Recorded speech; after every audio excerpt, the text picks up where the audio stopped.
He's an eccentric billionaire with nothing but a bunch of extra time to spare. He's got his favorite subject and he's happy to share everything he knows about Greece.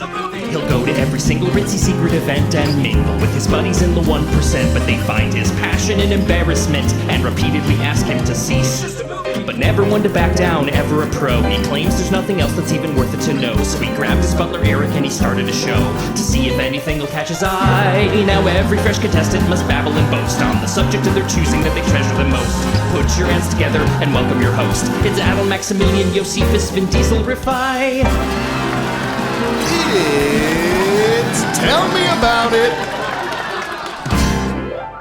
Welcome to Tell Me About It, a game show about proving the things you love are actually interesting and fun. I am Adal Rifai, local eccentric multi-billionaire and firm believer that Greece is the best creative work in the history of mankind. My apologies, Aristophanes. My back tattoo says fuck you. Though I am not doing this by myself, it takes a village that I own. Please welcome my butler and local podcast enthusiast, Eric Silver. I'm here. I'm ready to do this. You don't need to have that gun trained on me the entire time. I'm able to just maintain this through my own professionalism. Please, sir, please put down. Well, then I will have trained that gun for nothing. So I will continue to have it trained on you. Sit gun, roll over, backflip, beg. Good boy, good gun. Okay, here's the stakes you have specifically for your gun. Okay, let me shoot these steaks. That's how a gun eats, I assume. Num. I'm ready. This is our first entry officially. I'm glad that we threw out the first 20 takes that we did. Mm-hmm. I don't think I was able to do both sides of the conversation for you, so this is honestly just going to work out. Yeah, and honestly, our first guest was Bo Jackson, and he knew about everything, so it was kind of exhausting. So I'm glad that we scrapped that. We're starting anew with people who only know about certain subjects. They have little niche personalities, little niche interests and hobbies, versus knowing everything like Bo Jackson. Bo knows more like O knows for the content. Yes, Yoko Ono's episode was also interesting. She knew nothing, but she did pretend to know a lot. It was very abstract, very abstract. Very on the nose, sir. Mm-hmm. It's kind of like interviewing a Rorschach test. She kept saying it was her parents having sex, and I just had to say yes. Yeah, and I kept saying, that's my parents having sex. And I kept saying, stop showing me your parents having sex. Eric, my little boy, my little insect that I like to step on and crush, would you please introduce today's guest? Absolutely. We have... Oh, well, I'm not saying all of this. He plays a character on a podcast. This is Matt Young. Welcome in, Matt Young. Hi, I'm Matt Young. So we hear. I play a wizard on Hello from the Magic Tavern, where one of my co-hosts is Mr. Rifai. Wow. I'm on this podcast? I must have pre-recorded this 15, 20 years ago. I'll take that again. No, please leave it. Yeah, we were, you and I were compatriots on this podcast. Not friends? Friends, but, money does things to people. Benefits? You said it all. Your eyes just said it all. Do we get benefits? No. Oh, friends with benefits. No. You see, you played a character and I played a character. It's not really worth getting into here, but, now we're just being ourselves, and you are obviously a billionaire, and I'm not, and that's fine. And Matt Young, you're the person who keeps emailing me about your bills and how you need help. Yeah, and I was That's just adorable. Like, if you could help me get through the next couple weeks, that would really help out a lot. No, I'd say just pull yourself up by your own bootstraps. Do you have bootstraps? I'll buy you a pair of bootstraps. They can't be, more than $70, $80? We'll get you some bootstraps. Eric, send him some bootstraps. Well, Matt, thank you for being here today. We are going to test your knowledge. We are going to learn about your hobby. What is it that you are here to talk about today? I've been asked to come here. I had a gun trained on me, and then I was told that I needed to talk about my passion, something that I like to do with my time and money. The reason I'm, financially insolvent is toy collecting. I really love collecting toys of various kinds. Huh. Interesting. So Toys is not just the 1992 vehicle for Robin Williams and Joan Cusack, you're saying? It is that. And I think that's what most people think of when they hear the word toys. So it's a very normal thing for you to say. When I hear the word toys, I think of LL Cool J in camouflage, hiding up against a wall in a toy factory in the middle of a prairie. Right. Right. That was a wonderful year here in the Rifai house, 1992, where all we did was watch the movie Toys, both before release, during release, and after release. Yes, It was wow. wonderful. Wow. I think it's very normal to think of that movie before you even think of Toy Story or before you actually just think of the actual objects, toys, or Jack Nicholson saying, "Where did he get these wonderful toys?" Oh, that's a great call, Matt. Where did you get those wonderful toys? Is there some sort of Toys R You? Is there some sort of toy store? KB Toys? KB Toys is out of business, sadly. Yes, I actually bought them and put them out of business. And Toys R Us in North America is sadly out of business. Yes, I bought them and put them out of business. And you were the one who invented the technology to make Jeffrey the giraffe as he was. That's right. And I'm also the person who bought Pixar so that we could cast Chris Evans and not have Tim Allen. I castrated Tim Allen. Good show, sir. Famously. I also bought a little backpack company called Marcia Sport, and I changed it to Jan Sport. Much better name. Honestly, truly. You saw right to the soul of that backpack, and you told it what its name was. Marcia. So, Matt, you get your toys where? Well, sometimes I buy them online, and sometimes I like to go to a retail store or even to toy shows. I haven't done since the pandemic, but you can go out to sometimes at fairgrounds. Famously in Chicago, there's the Kane County Toy Show. Okay, interesting. Do you ever just meet a toy out and about? Like you're at a bar and there's a toy looking at you across the bar? Yeah, sometimes you're out at a bar and you see you're sipping on your whiskey and you look down the bar and you see like a big Tonka truck. And it's kind of like blinking its headlights at you, and you're like, "Whoa, ooh, hey. You talking to me?" Exactly. So you just go over there and you're like, "You want to dump that truck on me?" Hey, me and my husband were just here on this side of the bar. We love your vibes. We love the patina and the way you were painted and your just whole vibe. We just really loved it. Yeah.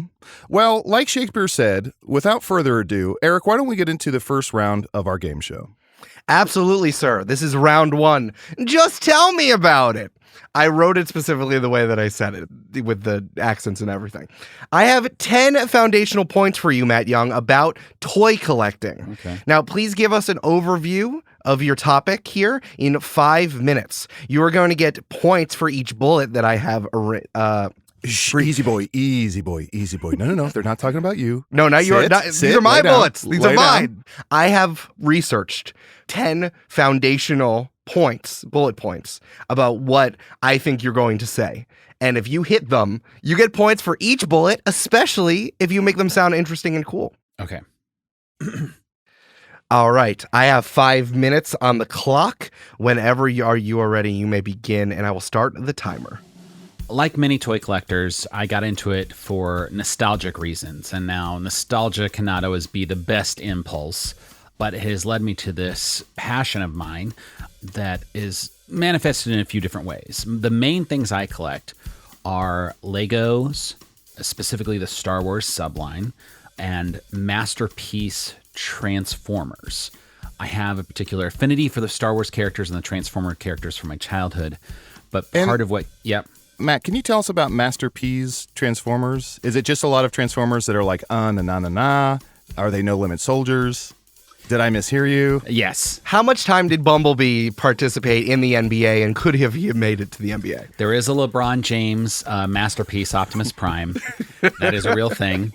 I don't have it. Transformers can be from Cleveland? Yeah. And I've only seen it in person once at a toy store, like a privately owned toy store. Anyway, what I've fallen in love with really is I like action figure collecting too, and some Funko Pops for characters I like. I have some Masters of the Universe stuff. I have some DC Comics stuff, but I really love the Lego stuff and the Transform stuff because of the level of the engineering. I've also gotten a little bit into Gundam because there's a really cool engineering aspect and puzzle aspect of these things that I find really fun. I like to make displays out of them, but I also like to just take them off the shelf and try to remember how these very elaborate, very complicated Transformers work. And what they've done in the last few years is they've really focused on creating a realistic alternate mode, like whether it's a car or a jet or whatever, but then it transforms and looks the way it actually looked in an animated form 35 years ago where they were like, we don't give a shit how it actually works and transforms. This is impossible. You watch the cartoon, you're like, that's not possible. But they have found a way through their cleverness and engineering fortitude to make these things even closer to that kind of vision of what we grew up with, more of a reality. And then with the Lego stuff, like it's really become like an art medium. Like there are a lot of great art shows now where people create really incredible things out of Lego. I can't do that. I'm really jealous of that. Part of what I like to do is also watch a lot of YouTube videos of really talented people creating really amazing things out of Lego, just because it inspires me. And, you know, like if I had all the time and money in the world, maybe I would do that. But, you know, I could see myself like finding that as an interest. And because I was getting more into this like engineering aspect of it during the pandemic, I did also sort of start to get into model building. I haven't delved too deep into that. But weird science. Yeah, because I was like, I've got to get Kelly LeBrock here, or I'm gonna be so lonely. But I bought a few Gundam things, and I've been kind of playing around with that and figuring out some of the techniques. Again, like watching a lot of videos of like really talented people making really cool and beautiful, amazing things. So I really appreciate the artistry of it and the way people like find ways to express themselves in this thing that it doesn't seem like an artistic thing, right? And I don't know that I can claim that anything I've done with it is artistic, but I really appreciate sort of the culture around it. Like any kind of subculture, there's probably like some bad toxicity in it. So I don't like engage with it directly a lot, but I think there's also a lot of like cool sort of things starting to happen where people have really thoughtful and progressive things. Like, there's a lot of like charities related to like, you can donate whole Lego sets to one particular charity that will like take them and like repurpose them and give them to kids. And, you know, I think that's a cool aspect of my particular hobby. Is that 17 minutes yet? That was 55 minutes. You nailed it. The podcast is over. We'll chop that down to a nice tight 5. Thanks. Wonderful, Matt. Thank you so much. I do have to ask, are you going to be purchasing or have you already purchased the Starry Night Lego set? Oh, I have not yet. It is one that is sort of outside of my normal, like I said, it's a lot of Star Wars stuff for me. Sure. And I've tended to like gear towards even like the kind of higher end Star Wars stuff. Well, I assumed higher end Star Wars stuff when you said you were very into Gungam. Now, I know Gungans are a race of sort of CGI rabbits who speak with a almost Jamaican accent that I will not replicate here. Thank you. Matt, I do have the dispensation to give you a point if you do a Gungam impression right now. It's truly not worth it. Not worth it. Absolutely not worth it in any way. Unless this counts. Unfortunately, that does not count. It's in the bylaws. You have to do a full impression. It's written in here. I don't know. Boss Nass. It's a pretty good Boss Nass. I'm in the business of Boss Nass, is what I always say. It's on my Boss Nass cards. Taking care of Boss Nass? Yeah. Every day. Every single day.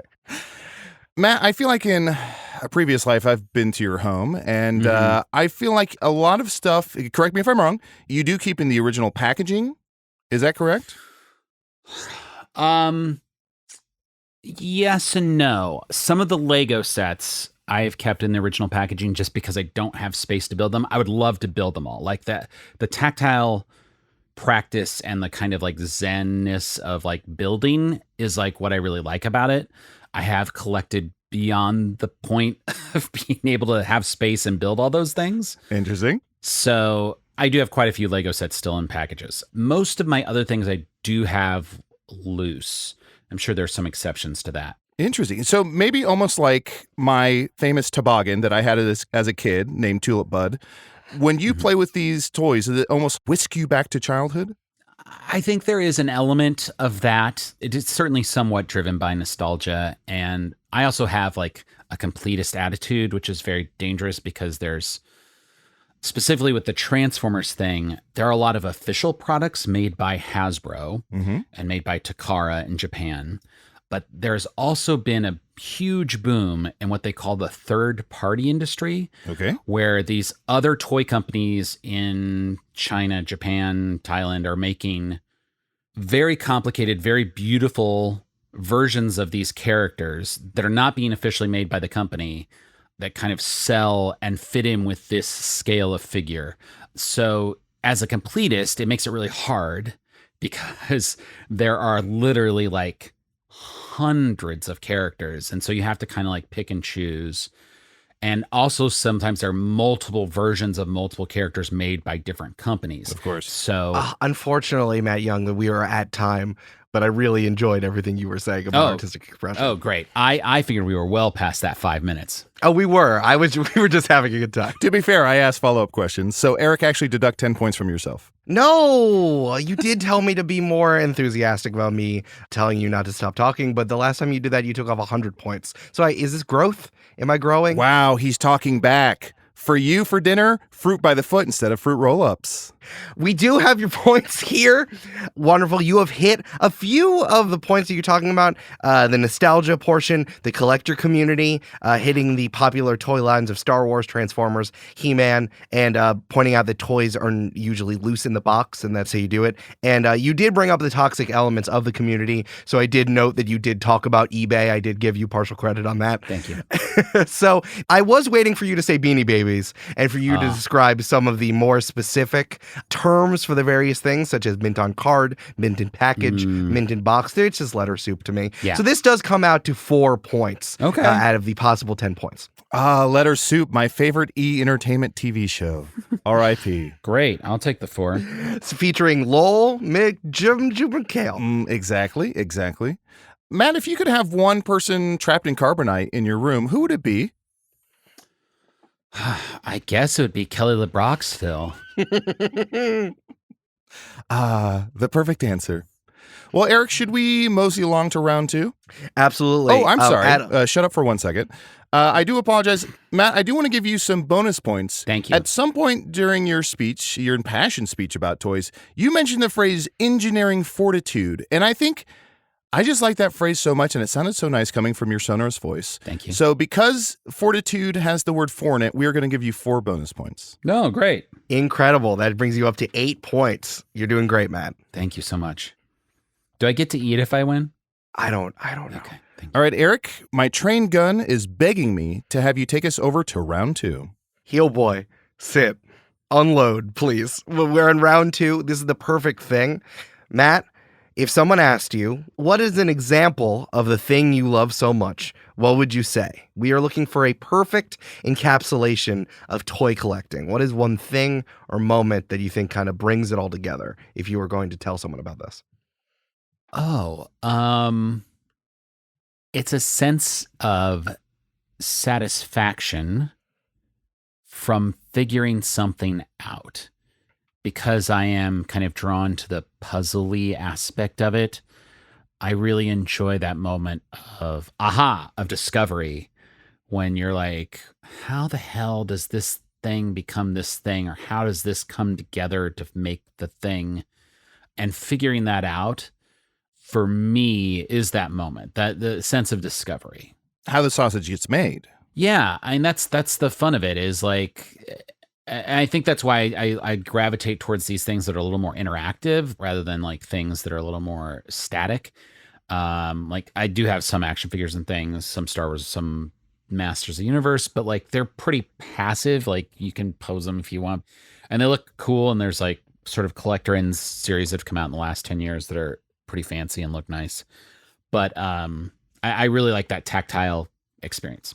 Interesting. You know, for my 14th birthday party, my dad did buy me Dolph Lundgren, and I played with him for a few days, and eventually I broke his thumb off, and we did have to return him. So I definitely connect with you over that in terms of it is very satisfying to have the thing you want. It is very satisfying to be able to interact with something versus just sitting on your shelf or your mantle or fireplace. And I assume they were talking about Rocky IV. Oh, absolutely. There was a tie-dye station, and that's where Dolph said, if it dies, it dies. Well, he said if it tie-dyes, it tie-dyes. I wasn't there. I only heard it from you. Well, Maddie, we're going to give you, let's say, I think that's a full 10 out of 10 points. Oh, great. It was beautiful. I cried. I hid it inside because I'm not supposed to show emotion here. Yeah, your response was like the English patient in a good way. Hey, Eric. Yeah? Hey, Eric. Yeah, Matt? Don't cry. And not, crying is cool and everything, but I think right now, if we really want to get through this, you shouldn't cry. Because that might bring danger onto you that you might not be ready for. Do you understand me? Matt, I have nowhere else to go. Okay. Well, don't cry. Okay. Because I want you to live through this. What's next, guys? This is so much fun. Sorry, I blanked out for a minute. I was mowing the lawn of my mind palace. Were you guys talking? No, we would never do that, Mr. Rifai. Okay, very good. Please, Dr. Rifai. Dr. Mr. Rifai, let's move on to... Can I ask you a question about... I never knew one of your middle names was Vin Diesel. Did he have to pay you to use that name? Yes, he did. So his name was Robert Smith. Got it. Which was in conflict, I believe, with the lead singer of The Cure. So he approached me and he said, may I please have another one of your middle names? Another middle name, because at the time he was going by... what were the names? At the time he was going by Maximilian. First name Max, last name Emilian, which exhausted everyone, and Steven Spielberg was like, absolutely not. So he asked if I had any other names for sale, and I sold him Vin Diesel. And boy, oh boy, did I time that right, because I now own stock in the name Vin Diesel, and I am, I'm getting richer by the second. That's great. Good for you. Congratulations. Thank you so much. I love the Iron Giant. Right? I will say I'm a little annoyed because a lot of times when Vin Diesel is cast in movies, they don't use his... What a perfect name in Fast and the Furious to just call him Vin Diesel. That's true. Yeah, he doesn't really need a character name. That seems like a waste of time. Everyone's time. Dominic Toretto is such a step back from his actual name. Well, not his actual name, but his bot name. So what you're proposing is sort of a being John Malkovich, but with Vin Diesel. Ooh, interesting. Could we all shrink ourselves down and go inside of Vin Diesel's head? I think it's big enough to fit us. I think we'll be fine. I'm still hung up on the fact that Mark Sinclair does seem like a middle name for a billionaire, which is Vin Diesel's real name. Well, his real name was Robert Smith, but he must have bought Mark Sinclair at a discount for some reason. That's true. I'm sorry. I'm following what you said, and it was definitely Robert Smith. Exactly. Thank you so much. That's right. So, Eric, instead of correcting me, why don't you take us over to round 3? That's fine. I can take my energy out on someone else, and we can correct Matt Young. Great. Because round 3 is the question and answer period. Oh, I'll be great at this. We have follow-up questions for you, Matt Young, and they will be the gotcha questions that Sarah Palin has been warning us about. Okay. Please answer as many of these as possible as Adal Rifai, Mark Sinclair, Vin Diesel, Nos, Dominic Toretto, Too Adal, Too Furious gives you the questions. Question number 1. U.S. toy sales revenue was $32.61 billion. What a small amount. In 2020. But according to MailChimp, around 70% of millennials alone bought themselves a toy to fill the downtime in 2020. Matt, why are we doing that instead of buying houses? Well, the answer is it's something that feels more tangible and more attainable, and it is also scratching that nostalgia itch. Interesting. Okay. Especially during the pandemic, there was a huge uptick in the price of toys. Like the collectible stuff I was in, like is all like doubled in price, and those prices don't seem to be coming back down at all. So there was a huge drive. A lot of people went to eBay, started looking for Pokemon cards, just things to help comfort them. It's all just comfort food. Gotcha. Yes, I have a lot of friends. I'm not familiar with the term, but a lot of friends receive some sort of stimulation check and use that to purchase toys because they were blocked in a house and had nothing to do. I received a simulation check and I rented Lawnmower Man. Joe Biden came to my house and stimulated me, but that was different. Yikes. Ooh. Topical. I'd rather be stimulated by the Lawnmower Man. All right, Matt, question number 2. I learned from the hit movie 40-Year-Old Virgin that I have to sell my collectible toys to have meaningful relationships and have sex for the first time. Discuss. That is not true. I am currently in a committed relationship, and that is not been a hindrance. We actually enjoy a lot of the same things.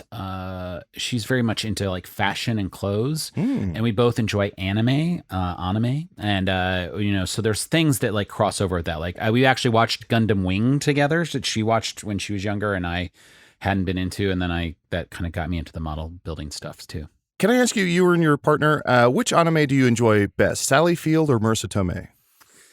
I'm gonna go with the lady from Spider-Man 2. Perfect answer, no follow-ups. One final question, Matt, for round 3. In late 2013, news broke within the Star Wars collecting community, you may have heard of this, that many of the mint carded action figures they had been trading were not, in fact, mint items. And despite being sealed in packets, were not factory sealed back in the 1980s, but rather sealed a lot more recently with a mere clothing iron by some dude. The Toy Tony scandal makes folks in the Star Wars collectible area bristle. How hard is it to avoid scams and fakes? It can be a challenge, but mostly if you're smart. If something's too good of a deal, it probably is a lie. And that's something you have to really watch out for, like on sites like eBay. If something's listed for $30 that usually sells for $100, you at least have to look at what the shipping is, because it's like maybe the shipping's listed at $150, and it's like, oh crap, I'm going to buy this because it's $30. And then you pay for it anyway, and they make more money. I've only had one instance ever where I bought something online, and it was a transformer, and it never showed up. It just didn't come, and I think that money just went away, and that thing was never really going to come. This was from eBay? Yes, it was. It wasn't too much money though. It was relatively cheap for one of those things, and you do have to watch out for scams. And I think people have gotten smarter about it.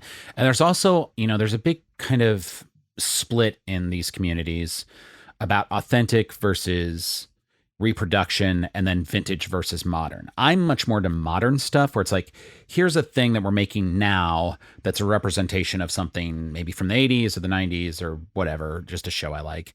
And some people are very like, it has to be 1980s original Kenner Star Wars. Like, I don't want anything modern. All the modern stuff sucks. Mm-hmm. And all of them are cool and valid in their own ways. And getting that older stuff obviously gets more and more expensive as time goes by, and there's less and less of it, and it just becomes rarer and rarer. So, people are doing these scams like this. So the reproduction community then... Pause real quick. Yeah. Eric, Matt did say Reproduction, which we all know famously is the best song in Grease 2, the Michelle Pfeiffer sequel.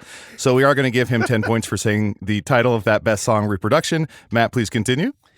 And reproduction and repair. Some of the videos that I really like to watch are people who restore old toys and old video game systems and things like that. I just find it fascinating. Something also I kind of am drawn to doing. I just don't have space and time and energy and the skills to do it. Maybe when I'm 100 or something. Well, if you like, since it sounds like we work together to some degree, I can cryogenically freeze your head. Sorry, I just watched Uncut Gems. Okay. And we can keep you alive until 100. I mean, unless you feel comfortable and confident on your own. I think I'm all right now. Okay. Well, for you being screwed over on eBay and losing some money, I do feel terrible. Eric, are we able to Venmo Matt 20 shares of Apple stock? I can look around in my Venmo and see if we can do that, but at the least we can send you 220 shares of an Apple company, an Apple orchard, any Apple thing we can probably just send over to you. The Apple Bottom Gang. The boots with the fur. Any of that would work for you. Yeah, I'd just take an Apple at this point, honestly. All right, you've answered 3 of our very important gotcha questions.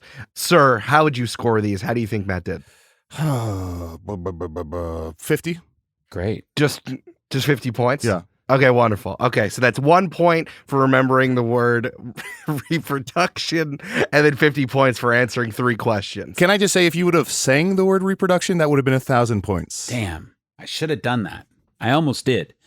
Look, while we're paused before we get to round 4, can I ask you, beauty school dropout? I'm listening. Thumbs up, thumbs down. Big thumbs up. Big thumbs up. Any song that's a life lesson to Frenchie, the best character in the entire movie, is A+ in my book. Okay.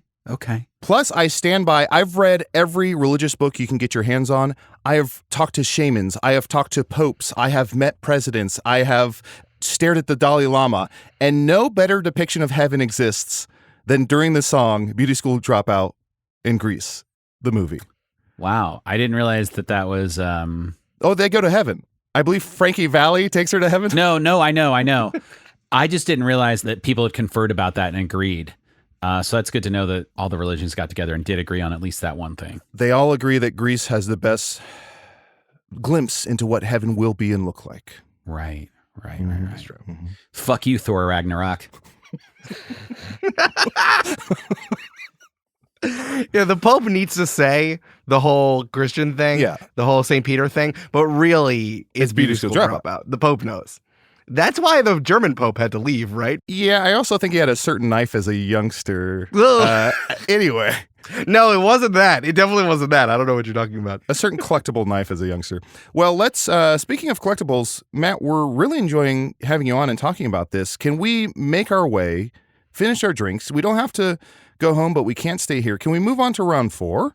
Absolutely. This is round 4, the Wheel of Extraordinary Challenges. That's right. I've instructed my manservant to prepare a few wacky mini games here to test your intellectual and creative mettle. As I arranged for Bob Wheel of Fortune, cousin of Bob We Had a Baby It's a Boy, the multi-billionaire magnate who sold me the intellectual property for wheels in game shows, to build an opulent wheel for us to spin and choose your minigame. Not unlike Mario Party, trademark. Manservant, what do we have today? Okay, I'm just going to spin this block above my head and wait for it to spin. Thank you for not punching it, otherwise Nintendo would have a lawsuit. That's true. I'm going to touch it. I'm going to touch it nicely. Boop. That's why Vanna White doesn't punch the blocks in Wheel of Fortune, because then she'd be replicating Mario and there'd be a lawsuit. Exactly. Do you think she ever gets mad at Mario? Because he kind of took her thing. 100%. 100%. Also, the original Weird Al song was Trapped in a Closet with Mario. That makes a lot of sense. Thank you. Wahoo! Let's go to the minigame that I've chosen for us here. Wow, things are expensive. Adal and Matt, you're going to play against each other. Ooh. I'm going to tell you 2 different products. One is a toy based off of Matt's wonderful hobby of collecting toys, and a comparable item. And you are going to tell me which one is more expensive. And you can boldly go forward or double down by saying if you think the thing that is more expensive is slightly more expensive, moderately more expensive, or much more expensive. Ooh, yes. Matt, I wish you the best of luck. It's an honor to play against you. Let me put out my hand for you to shake it. You shake it and the hand comes off because it's a fake arm, and I'm holding up the middle finger with my real arm that comes out of my sleeve. And let's go ahead and start. Thank you for narrating. All right, wonderful. This first one is from the Target website. We are comparing the Lego Star Wars Darth Vader helmet building set versus a Weber 18-inch original charcoal grill. Now tell me which one is more expensive. Interesting. I'm unfamiliar with Target. I'm going to say the Darth Vader helmet. Wonderful. Matt, which is more expensive? I'm going to say the Weber grill, but only slightly. All right. Adal, would you like to double down or would you like to just stay? I will say I think the Darth Vader helmet is slightly more than the Weber grill. Okay. And I assume this is a Chris Weber grill, and it constantly calls for timeouts when there is none. It's because the Laker grill is right next to it, and you just can't compare the two. The Lego Star Wars Darth Vader helmet is $69.99, while the Weber grill is $119.99. The Weber grill is moderately more expensive than the Darth Vader helmet. Okay. Well played. All right. This is 1-0, Matt Adal. We're also staying on the Target website. This is the Lego Star Wars AT-AT collectible building set versus a bed frame. It is Empire linen upholstered bed frame. The size is queen and the color is pumice. Which is more expensive? I have to actually ask a clarifying question here. Sure thing. For the Lego set, can you give me the exact name of that set? Because there are multiple AT-ATs out at any given time. And while you ask that clarifying question, I am going to clarify some butter to put over my porterhouse. Great. Yes, I can clarify. This is what it is the Lego Star Wars AT-AT 75313 collectible building set. Okay. This has 6,785 pieces. It has 9 Legos minifigs on it as well. Yeah. That is the information that is on the Target website. Yeah. Okay. All right. Which is more expensive, the AT-AT or the bed frame set from Target?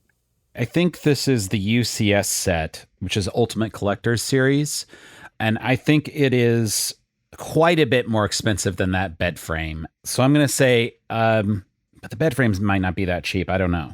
I'm going to say it's moderately more expensive. Wonderful. Interesting.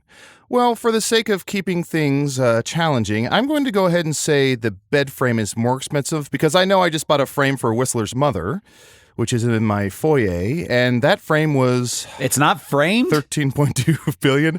No, I wanted Whistler's mom to not feel boxed in. I wanted her to have the run of the place, of the canvas, as you will. So I unframed it and then reframed it. Oh, okay. I was afraid it was just like leaning against the wall, sitting on the floor. She is at times. Great. So I'm going to say the frame is has to be more expensive. I'm going to say exceedingly more expensive. All right. The Empire linen upholstered bed frame is on sale right now for $692.99, regularly $769.99. But that Lego Star Wars AT-AT set is $799.99. Yeah. Matt gets the point and extra points because you were correct with the double down. Well played. Can I ask a question? What is it with you people and charging 99 cents? Just round up to the nearest dollar. What are we doing? Feels like they're trying to get away with something, right? Yeah. Do you people get tricked into saying, I'm not paying $80, I'm paying $79.99? Well, yeah, if it was $80, I wouldn't buy it. But if it's $79.99, All right, it works. seems like a deal. Okay, wonderful. We're going to move on to a different one of Matt's favorite toys. We're going to talk about something from the Transformers Masterpiece collection. This Transformers Masterpiece, Takara Tomy MP57 Autobot Skyfire. This is kind of like a figurine. Yeah. It's about 24 inches tall. Mm-hmm. You're saying this toy is 20 of my penises tall? Oh, no. I think you've revealed something you didn't mean to reveal. Do you want to? No, I'm comfortable with it. I'm a billionaire. Oh, okay, great. Instead of cutting it, we're going to double it and make it louder. Oh, don't cut it. No. Then I'd be circumcised.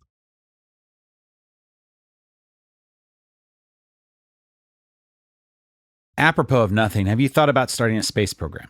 Ooh, now that you mention it, that would be fun. Yeah, okay. We are comparing this Transformers Masterpiece MP7 Autobot Skyfire versus buying both TSA PreCheck and Clear at the same time. Which is more expensive? Okay. Pre-check? TSA PreCheck is the thing that makes you skip the real long line, Yeah. but Clear is when someone literally comes out after they scan your eyeballs and say you definitely are the person that you are, and they escort you through security because they already know you're chill. Oh, no, Eric, I'm familiar with Scientology and going clear. I've experienced it many times. It's a wonderful experience if you have the money for it. I would say when I get onto my private jet, I guess there is usually one or two people in front of me that I'd love to skip around. They're typically security, so they're there for my benefit, but it would be nice to go around them. I'm going to go ahead and say TSA and going clear is more expensive than the 24-inch tower. I didn't realize I could get my eyeballs scanned, so I'm going to have to look into that after this.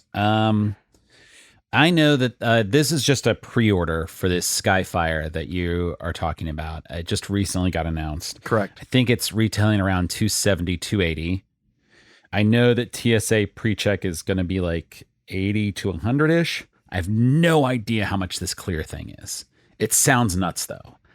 I'm going to say that TSA and Clear is slightly more expensive, but not by much. Matt, you know so many things, but the thing you don't know is how actually affordable getting your eyes scanned is. Oh. The Transformers Masterpiece is $274.99. You literally nailed it. Yeah. But Clear and TSA PreCheck together is $264. Wow. Oh, so close, though. So close. Clear costs $179 per year, while TSA PreCheck costs $85 for 5 years. Everyone should just go get PreCheck. They need to go get PreCheck. Absolutely. And it's fun to get a background check run on you.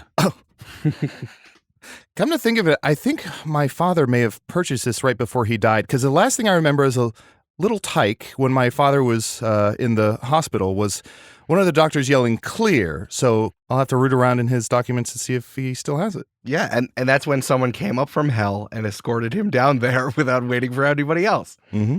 It was a lovely day for all of us. Would you say he was more, when he was with us, he was more of a Danny or a Kaneki?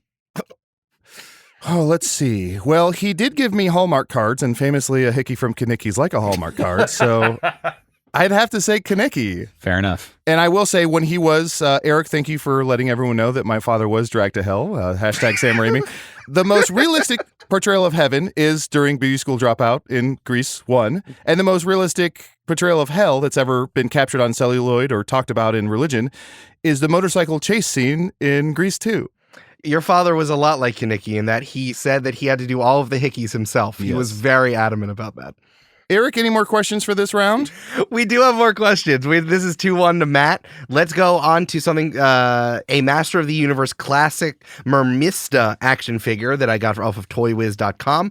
Just for some context, the Princess of Salienus stands strong with a set of legs and also arrives with interchangeable articulated tail and posing stand. The Princess of Salty Anus? That's what it says, All right. Apparently. Matt, is that true? And it's a good show. It's a great show. So we're comparing this action figure of Mermista versus a one-way ticket on Amtrak from Chicago to New York, leaving at 9:30 p.m. on June 15th, and it's a coach flexible ticket. Which is more expensive? Interesting. I'll let Matt go first. I have to ask a clarifying question again here. Sure. Because this is something in the secondary market, like on eBay, like Masters Universe Classics ended about 10 years ago, and those figures retailed for $25 to $40 a piece. On the secondary market, they can go from $100 up all the way to like $500. Some really rare ones are really hard to get now. Am I shopping on the secondary market or is this retail price? And Eric, very quickly, speaking of secondary markets, would you please purchase Dean's milk for me? I already own Oberweis, and I'd love a secondary market. Absolutely. We can fit that in right Thank after you. we stop recording this podcast. This is the secondary market. Yes, you're correct, Matt. Secondary market. Okay. Oh gosh. I'm going to say it's a good figure. I have it. She does turn into a mermaid. It's pretty cool. Mermista and her salty anus is looking at you right now. This new She-Ra show that they did on Netflix a couple years ago, very good. Everyone should watch it. But I have no idea because I bought it a while ago when it was much cheaper. So I'm going to say that's probably going for like 80 to 100 now. And that the ticket is probably, Chicago to New York. They're going to be pretty close. I'm going to say that the train ticket is slightly more. Adal, what do you think? I recall a time 12 or 13 years ago when I was a guest on the Ellen DeGeneres show where they were doing a segment where billionaires dressed up like poor people and walked around the street. But I remember specifically somebody complaining. Classy. Ellen can do no wrong. I will hear nothing about her. I remember talking to another fellow poor, and they were complaining about the price of train tickets. They said, the two things in life that you don't think would be expensive but are train tickets and rugs. So I'm going to say that this train ticket is probably way more than we think it is. So I'm going to say it's exceedingly more expensive than the figure. Yeah, that part goes to Adal. The Amtrak ticket is more expensive, especially because it's flexible, because flexible means you can return it at any time. Oh, sure. So it is $216 for this Amtrak ticket versus $149.99 for the Mermista action figure. Mermista is $149 now. I should sell all my He-Man action figures. Absolutely. I bought them for like $40. That's incredible. Okay, we're going to the next one. This is Mattel DC Universe Classic. This is a Plastic Man figure. It is sealed inside of the box. This was an exclusive from San Diego Comic-Con back in 2010. This is being sold on eBay right now. Unfortunately, the box is sealed, so we do not know the condition of the figure inside. He is trapped in a cask of Montelato, unfortunately. We don't know what condition his condition's in. So this is currently being sold on eBay right now. Is this more expensive, the Plastic Man, or AirPods 3rd generation? Oh, I mean, San Diego Comic-Con exclusives are always expensive, especially when that probably came out 10 years ago at least. Yeah, Eric, I think you said 2010 SDCC? I did, correct. Okay. 2010? Yeah, okay, so that's 12 years ago. I'm going to say Plastic Man is more and moderately more. Adal, what do you think? Remind me what the second thing was? The second thing are AirPods 3rd generation. It's not the Pros, but it's not the 2nd generation. It's the 3rd generation. If my family is any indication of generational wealth, I know that each subsequent generation loses value. So let's see. I mean, I've employed my father's strategy, which is buy high, sell low. So I typically take an edible, buy whatever the fuck I want, and as it plummets, I'll sell it. He did have that 4-point plan, buy high, sell low, question mark, profit. But we now know the third one was get dragged to hell and deal with whatever's down there. Exactly. So I'm going to go ahead and say that the Plastic Man is more valuable than the generational AirPods, and I would say by quite a bit. That is no points, unfortunately. The AirPods are more expensive. Wow. The AirPods, $179. Plastic Man, because he has Cask of Montellado'd himself, I think, is because it is only $165, so no points. I think this is a figure I also own, but I bought it after someone had opened it. I bought it off eBay or something, so I probably got it for a lot less than that. But I figured sealed it. I thought it was going to go for like $400. I just love that they needed to say, like, it might be bad. I hope it's not bad. Is that okay? Before they bought it. I mean, there's craziness about it of like people who are like, I can't see the paint apps, the paint apps, the paint apps. People freak out about the paint apps. Sometimes people get like little like Lego figures, you know, like the little mini figures, and they will show them on their channels on the YouTube, and they'll be like, look at how the like line is off on the painting on this tiny figure. And I'm like, I don't even see what they're talking about. Like, it's fucking fine. We're also talking about like a C-3PO, so who gives a shit? It's fine. That's fair. We are also conducting a definitely real billionaire doing games on a podcast. Yes. So we're 100% with you. Yeah, Sometimes that's true. passion dips into insanity. So you like Grease more than Star Wars. Absolutely. You watch Grease and then you watch Star Wars and you're like, Grease is the word. Grease is the word. Let me clarify. Yes, 100%. And the Okay. Greaseverse, I feel like, is so much more of a rich tapestry than the Star Wars universe will ever be. So you're hoping that Disney buys Grease. Yes. And they start making a bunch of Grease shows. 100%. What is Sandy up to now? Huh? What are they going to get around to those prequels? I do need the documentary of young Stockard Channing. Wow, we're going way back, huh? Wonderful. All right. These last two questions are our high stakes round. These are each worth 2 points each because we're talking about some very, very expensive Funko Pops. Okay. Oh, I just thought of one I wanted. The Grease Lightning spinoff. What's that car up to? Is it still a real pussy wagon? How did they get away with saying that? Who knows? The trailer is with a children's choir singing Shooby Doo Bop Doo Bop, like really solemnly. Excuse me, sir, is that your pussy wagon in the parking lot? Could you move it? I have children eating here. All right, we're talking about some very expensive Funko Pops here. We're talking about the Dumbo Clown Funko Pop. I will tell you, this is one of the most expensive, one of the most rare Funko Pops, especially in the resale market. Sans feather or with feather? Can he fly or not? No feather, but it is part of, it's from the sad part, Right. where Dumbo is wearing clown makeup and they're like bullying him really hard. Yes. So is that more expensive, or the American Express Platinum Card minimum spending requirement to get the 100,000 points bonus, which is more expensive? Okay, so I have a black card, so I'm not sure what a spending limit is. I'm going to go ahead and say a lot of people like Dumbo, and he spends years off and on inside the vault. They do? I think so. I think the common person enjoys a Dumbo. I'm going to go ahead and say the Dumbo Funko is more expensive by quite a bit. Joe Sixpack going out to the grocery store, buying a Dumbo, going and hanging out with his friends, voting Republican. Perfect. Boy, Funko Pops are wild because they can vary wildly in price. Retail price is like $10 pretty much across the board unless it's a bigger scale. But then once they get into the secondary market, they go nuts. I collect Funko Pops. I have a lot of Doctor Who Funko Pops, and I have a lot of Parks and Recreation Funko Pops because it's the only way to collect something of Parks and Recreation that I found. But I'm not familiar with the Dumbo Clown. And I'm going to say... Matt, I just want to clarify. It's not which Funko Pop, it's when Funko Pop. I apologize. And in certain parts, it's Funko Soda. And in the South, it's Funko Coke. Can I get a Dumbo Coke? I'm gonna say that the Funko Pop, the Dumbo Clown Funko Pop, is slightly less expensive than the minimum spending account. So the minimum spending is a little more expensive. Okay. Yeah, we're going to give this one to Adal. Damn. Here's the thing. The American Express Platinum Card, you only need to spend $6,000 to get those 100,000 points bonus. A lot of money, but not as much as you think it is, right? Right. The Funko Pop, the Dumbo Clown Funko Pop, recently sold for $7,400. What? That is nuts. I told you people love Dumbo. Yeah, you're right. Disney people. They're Disney people, right? Absolutely. And also people just love seeing this sad elephant. Mm-hmm. They love just eating the tragedy. That's why people went to circuses for all those years. We love seeing animals sad. just a great place to take your kids. Yeah, come on out, eat some peanuts and see a lion get poked in the face by a chair. If you want to see sad, lifeless animals, just go see the remake of Lion King. Hey, here we go. They're all like CGI, like dead in the eyes.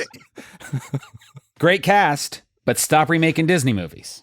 All right, this is 4-2 Adal to Matt. Sorry, I do have to give a shout out after Matt said that to my high school. A shout out to Uncanny Valley High.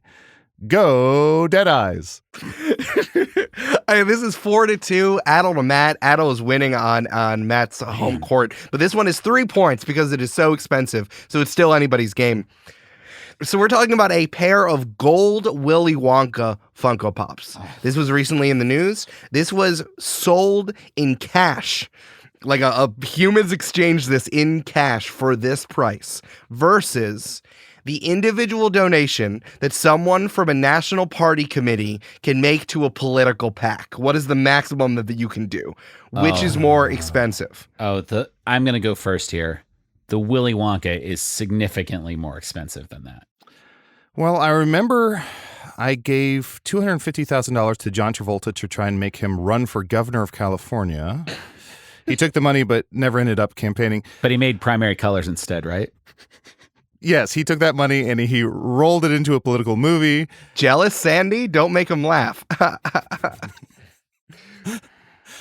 going to say that the golden Willy Wonka Funko is exponentially more expensive than the donation. This is the first time we've agreed, I think. The Willy Wonka Funko Pops were sold in cash on May 5th for $100,000. What? Someone gave another person a briefcase full of $100,000 in exchange for a sealed box of 2 golden Willy Wonka Funko Pops. And they were 24 karat golden, or they're actually tickets for some sort of warehouse that you now own? Unfortunately, your delusions of grandeur have stumbled into something that's a little bit close to this, Adal. In 2016, only 10 of these boxes of figurines were given out, but only 4 were given out to people who had golden tickets that they got inside of candy bars that they got at the 2016 San Diego Comic-Con. The rest were actually given out to Funko employees or to friends. So only 4 of them were distributed. Did I ever tell you the story, Eric, where I bought Brax Candy Factory, shout out Space Ghost Coast to Coast. I held a competition, and there were some winners, some children who won, and they showed up at the front of the gates, and I came out of my factory, and I pretended to have a little bit of a hitch in my giddy-up, a little bit of a limp, and then I did a frontward roll to show them I have no limp, but I cracked my leg in 3 places when I did that frontward roll, and then I had to conduct the rest of the tour from sitting on a skateboard. Did I ever tell you that story?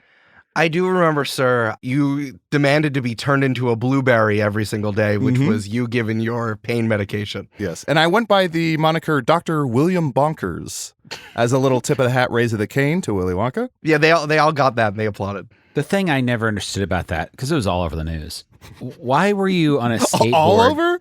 All over the news. Yeah, it was big news.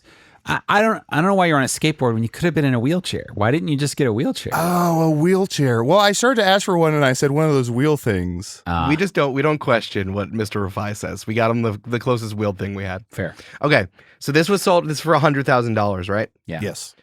If this is an individual who is a part of a national party committee, so someone who works for the DNC or RNC, giving it to a political PAC, right? The maximum you can give is $109,500 per account per year. The political PAC is more expensive. You can give more money as someone from the DNC or RNC individually to a political PAC than the $100,000 in cash for these Funko Pops. Damn it. Well, that's a real shame. I have to say, though, hearing these prices, sometimes I'm concerned that my predilection might not always be the wisest thing for me to be doing with my money and time. And now I feel incredibly reasonable after hearing these prices. It's wild how expensive things are. It is wild. I cannot believe it. Oh, my retirement fund? A little plastic man in a box. And not the aforementioned plastic man, a different plastic man. I have not checked on him. I don't know if he's okay or not. I mean, is he alive or dead in there? Schrodinger's Wonka. Is he human or is he Dancer? All right, Matt, you got 2 out of 7 questions correct, which rounds out to about 3 points. Okay. Matt, thank you so much for being on. We are going to let you go. Oh, but there is one more thing. What? That's right. For a final bonus point, you will answer this random trivia question from the world's most perfect film, Grease. All of the actors in Grease were older than high schoolers. Comes at no surprise. No shit. But some were much, much, much more. Who is the oldest actor playing a high schooler in the movie Grease? Oh boy. That's a good question. My gut instinct is to say Stockard Channing, but I think that's probably going to be wrong. I'm probably not going to know this guy's name. You can say character name. You can just circle it. I'm trying to remember. Is it the guy who plays Duty? Ooh, Matt, as Devo once sung, you should have gone with your gut feeling. When filming began in June 1977, Stockard Channing, a.k.a. Rizzo, was 33. If Rizzo was a real person who was graduating high school in 1958, the year the film is set, then Channing would have been 4 years younger than Rizzo in 1977. Here's some other factoids. Michael Tucci was 31, Jamie Donnelly was 30, Annette Charles was 29, Dame Olivia Newton-John was 28, Barry Pearl was 27, Jeff Conaway was 26, Didi Khan was 25, John Travolta was 23, surprising. Dina Manoff was 21, Kelly Ward and Eddie DeZine were 20, and Lorenzo Lamas, yes, that Lorenzo Lamas, was 19 years old. A huge thank you to Jim Jacobs and Warren Casey for creating that masterpiece and casting people who looked like they were in Graduate school? Yes, thank you. It's extra funnier knowing that Kanicki needed to put hickeys on a 33-year-old woman the entire time. I mean, they don't look like they're in high school. I think this is the one thing that undercuts your premise here, that it's the greatest film of all time. I mean, it's breaking realism. I mean, sure, the car that flies away at the end of the movie, that makes sense to me, but those kids are too old. Well, the car flies away at the end because they were dead the whole time. What? You didn't pick up on that? Wow. No, I didn't know that. And that's them flying to heaven, the heaven that we once saw in Beauty School Dropout. Wait, so they're in heaven the whole time, but then Didi Khan goes to heaven? Yeah, exactly. Don't think about it too hard. I don't get it. Yeah, Matt, you got it. You picked it up. You got it. Well, that about wraps it up. Let's take a look at the high scoreboard. All right. Well, we kind of just got this set up, so it's kind of like an arcade machine at the moment. We have like 5 points for pee, 10 points for poo. Ass has 15 and ass has 20 points as well. So, Matt, you are rocketing to the top of the leaderboard with 72 points. Wow. Because that's what happens when you give someone 50 points. You get 72 points. Absolutely incredible. 72, the year Star Wars came out? Oh, 77, you cretin. Yes, 1972, when Star Wars came out. Definitely. You're absolutely right, Mr. Mr. Rifai, Adal. I'm sorry, but I cannot stand for this. 1972? How dare you? American Graffiti was coming out. You monster. How dare you? And American Graffiti paved the way for them to make Grease. How dare you speak to me in such a way and disrespect Star Wars in that way? And you, sir, Mr. Rifai, you Mr. Rifai, uptight billionaire, how dare you speak to me this way? And I'm going to keep yelling at you. And I'm going to stand right here on this rug that I'm sure there's not a trapdoor under, because there's nothing you can do, and I'm going to yell at you as long as I want. I cannot believe you. Eric, hit yourself in the face. Slap yourself in the face. Matt, I respect you dressing me down. I will now press this innocuous button on the side of my chair that has nothing to do with anything in the room, and I will see you in hell. Bye-bye. Say hello to my father. Hashtag Sam Raimi. Well, luckily we have this recorded message that Matt made previously in case of his death to give his plugs. So we're going to play it right now. If I don't make it out, I just want everyone to know that they can listen to my podcast anywhere you can find podcasts. Hello from the Magic Tavern, where I play Usador the Wizard. If you don't if you don't hear this message and you don't hear from me in 24 hours, there is a series of emails that will be sent out to all the people with my passwords. So thank you for listening. Sorry, I overtaped on this I read my... Oh, now I'm just hearing your gross personal notes. Eric, add to the list to make a email where people can contact us for the game show. Tell me about it at gmail.com or ATAT@gmail.com. Is that something we can do? Definitely. I think I'll sand it down a little bit better and make it tell me about it at gmail.com for sure. Perfect. Well, I'm too retired to my oxygen chambers. Wake me in a week. Say goodbye, Eric. Goodbye, Eric. Slap yourself in the face. Ah! Not the ass, the face.